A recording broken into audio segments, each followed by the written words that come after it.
Good morning, everyone. Okay, we're going to do how to do a new instructor application with our new Edvera system. Once you've logged into the system at ms.edvera.com, it'll pull up your dashboard here. Again, we're going to go to our document section to start a new document. You'll see the ones we've done here. Underneath Start Document, we're going to do a new instructor data form. All right, under here, we can add a new user here if this is a new instructor. Once again, this is like our agents. You're just going to put their information in. They don't actually have access to the system. They're just a user so they can be assigned a role. Okay, if your user course is already in, if it's one of your agents or someone already in your system, they should already probably be in here. If not, you're going to hit the plus sign and we're just going to put a user in here. We're going to add our individual and we're going to save our user. Oh, sorry, that one is already in there, so let's just put that. And now we have our new user. I'm going to click continue, which is going to bring up our data form. This is just like the paper forms that we use. Now, keep in mind also if you have multiple locations, if you have a Jackson campus and a Hattiesburg campus, and this instructor is only teaching at one campus, you want to put in the campus location for which they're teaching. Here, we will put in their high school information, its location, then they went to school,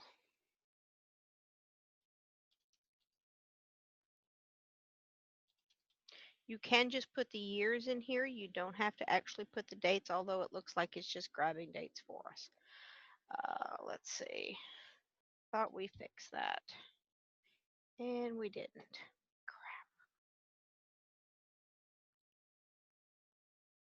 Okay, so you have to actually choose the dates. Unfortunately, I apologize that these dates cannot just be typed in. It is a system glitch, and I apologize for those dates. So choose as close to the dates as possible that you can figure. I know for high school that's going to be really weird because you don't, know when they went to school. But if you can, just gather the close enough dates, that will actually be okay. And then the date of their graduation. You can type in these dates.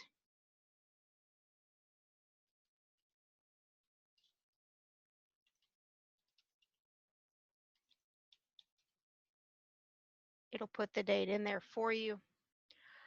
Same thing with their college.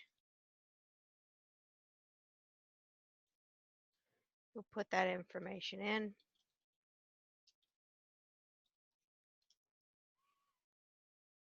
Again, it's the same thing. You'll have to actually put in the dates of that they went to an institution. If you don't know the exact dates, which can be difficult, I understand. Just grab a date that closest matches the start of a school year, and then you should know the end of the school year for which they completed their degree. Going to be towards the end of the year. Again, you can type in these dates for graduation and then put the dates in there.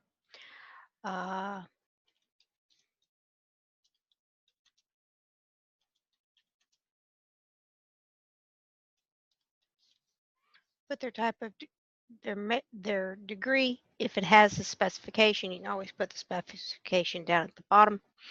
Minor if it's located, additional education down on this side here. And then here's where you're going to put the subjects that they're qualified to teach. Now, keep in mind, this is the subjects that are specific to what they're teaching for you. Okay, so even if they're qualified technically to teach business classes, but they are not teaching business classes, do not put those classes here.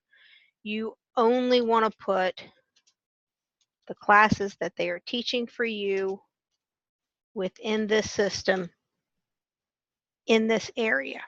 Okay, proceed to our next section. This is our work experience, so you're going to have to make sure that when they're doing career education, they have a minimum of 3 years work experience within the area for which they're teaching.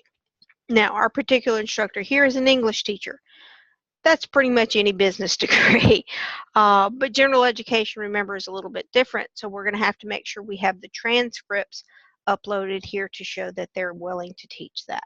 So let's just say I have been teaching at the University of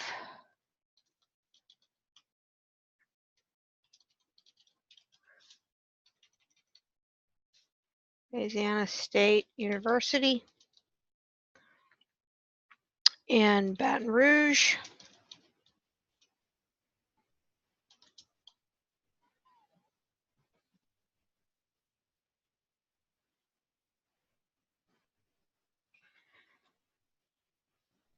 Dr. Jane, and I've been teaching there since I graduated from college.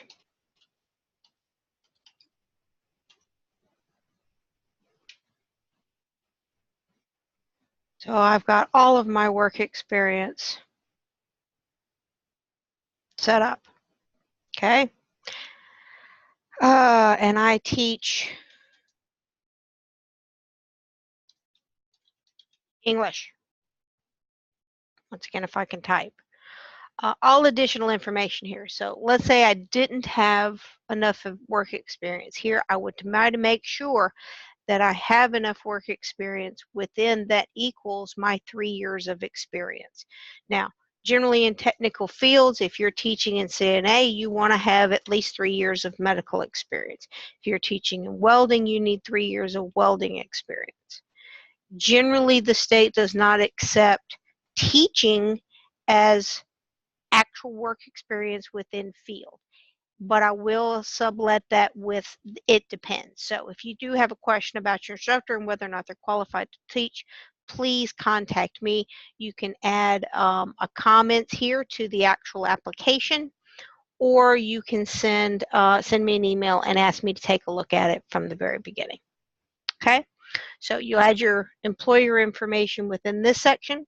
Our background section is with every question that we ask is whether or not you have a felony on your conviction record, you've pleaded nolo contenda, or you have a convicted felony. You must answer that question truthfully and explain it. If any of it is yes, you will have the text box to explain those sections. Now, this affidavit is to acknowledge that you are stating that the answer to the previous questions is truthful.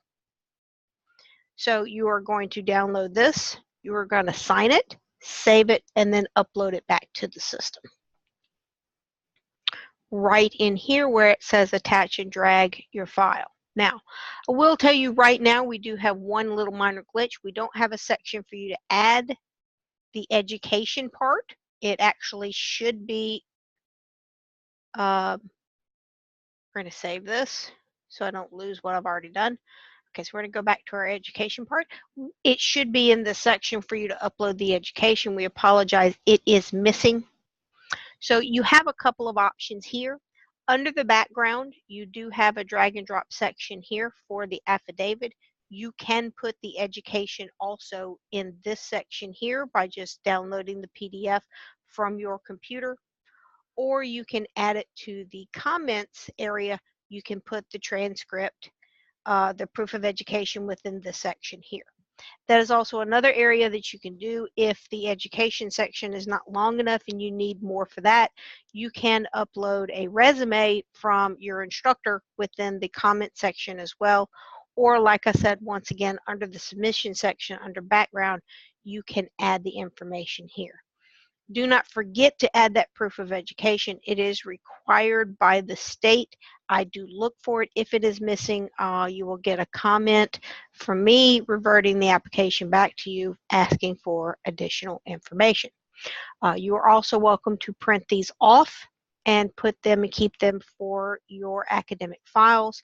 If you need it for creditors or any of that type of information, you at least can have a paper copy within the instructor's file for creditors or any other reason that you would need. Once you have all this information, of course, you are going to hit submit. It is going to send it to me and let me know that there's a new instructor application within that setup. Again, like your agent application and any other application, you have the status pending here. These will switch to pending board review. Once they have been completely reviewed, you have here this pending board review. That means I've reviewed everything and it is ready to go to the commission for a vote at the next meeting. So that is our instructor setup, and we will have another video on doing a program application here. And let me know if you have any questions. Please contact me with anything that you might have a question on. Thank you.